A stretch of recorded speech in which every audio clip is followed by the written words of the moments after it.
Bismillahirrahmanirrahim. Assalamu alaikum, my dear students. I hope you all are fine. Today we are going to start our lecture number 4 from your unit number 4, Environment and Feeding Relationships. And the topic is how people changes habitat. So let's come to your topic. How people change habitats. Human activities also changes habitats, यानी कि जो इंसानी सरगर्मियाँ हैं, बहुत सी ऐसी activities हैं इंसानों की जो हैबिटेट्स को चेंज कर देती हैं. When habitat change, some organisms die और लीव द हैबिटेट. तो इन हैबिटेट्स में जो रहने वाले जानदार हैं वो या तो मर जाते हैं या फिर उस जगह को छोड़कर किसी दूसरी जगह चले जाते हैं. तो इसके कौन कौन से रीजंस हैं वो हम देखेंगे. सबसे पहले है farming. Farming is very important to human survival. Human survival के लिए फार्मिंग बहुत ज़्यादा ज़रूरी होती है, क्योंकि आपको पता है खेती बाड़ी के बगैर तो हमें खाना पीना नहीं मिलेगा ना. People clear forest to get land for farming. अब जो लोग हैं वो क्या करते हैं कि क्योंकि आबादी बहुत ज़्यादा बढ़ गई है, जगह नहीं बचती है फार्मिंग के लिए, तो ज़्यादा लोग हैं तो ज़्यादा खाना चाहिए ना.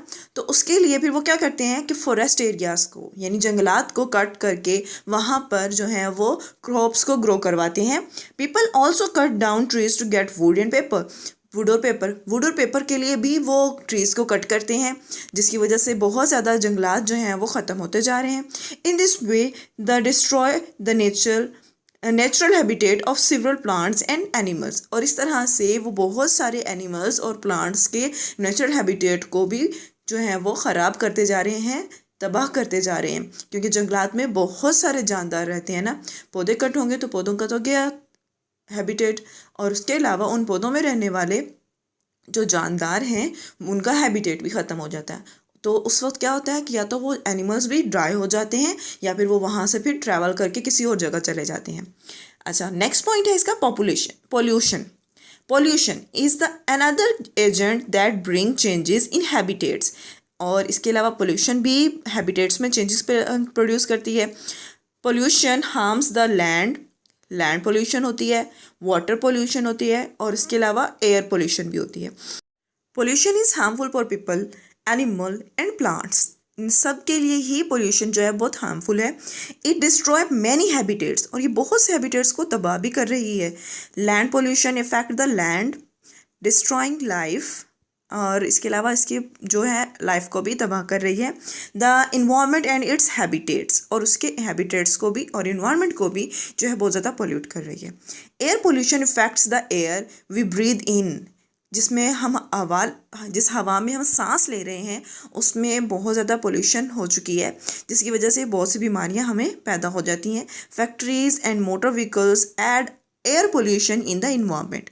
तो जो फैक्ट्रीज़ हैं और मोटर व्हीकल्स यानी हमारी गाड़ियाँ जो हैं वो एयर में पोल्यूशन को क्रिएट कर रही हैं. Air pollution damage our health and our environment. अब जो एयर पोल्यूशन है वो एक तो हमारे हेल्थ को भी डैमेज करते हैं और दूसरा हमारे इन्वायरमेंट को भी डैमेज करते हैं. तो इसके बाद हमारे पास एक पॉइंट ये है कि ये सारी जो है प्रॉब्लम्स जो क्रिएट हो रही हैं पीपल्स की वजह से, उनको हम प्रोटेक्ट कैसे करें. हाउ टू प्रोटेक्ट हैबिटेट्स, कि हैबिटेट्स को प्रोटेक्ट करने के लिए हमारे पास 3 वेज हैं: रिड्यूस, रीयूज़ एंड रिसाइकल. हम अगर ये 3 प्रोसेसेस करते हैं तो हम अपने हैबिटेट्स को बचा सकते हैं.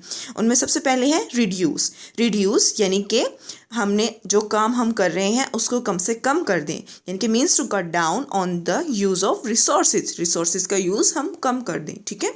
उसके अलावा है reuse, means not to throw away things that can be use again. तो ऐसी चीज़ों को नहीं फेंकना चाहिए जो दोबारा से यूज़ हो सकती हैं, यानी कि प्लास्टिक के थिंग्स जैसे कि.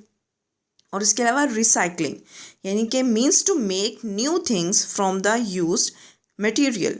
अब यूज्ड मटेरियल से ही दोबारा से चीज़ों को बना लेना जो है वो क्या है, रिसाइकलिंग. ठीक है. तो इस तरह से हम अपने जो इन्वायरमेंट को पोल्यूशन से और बहुत सी चेंजेस से, बैड इफ़ेक्ट्स से बचा सकते हैं. तो ये बेटा आज का लेक्चर आपका इतना था. आई होप आपको सबको लेक्चर समझ आ गया होगा. जज़ाकल्लाह.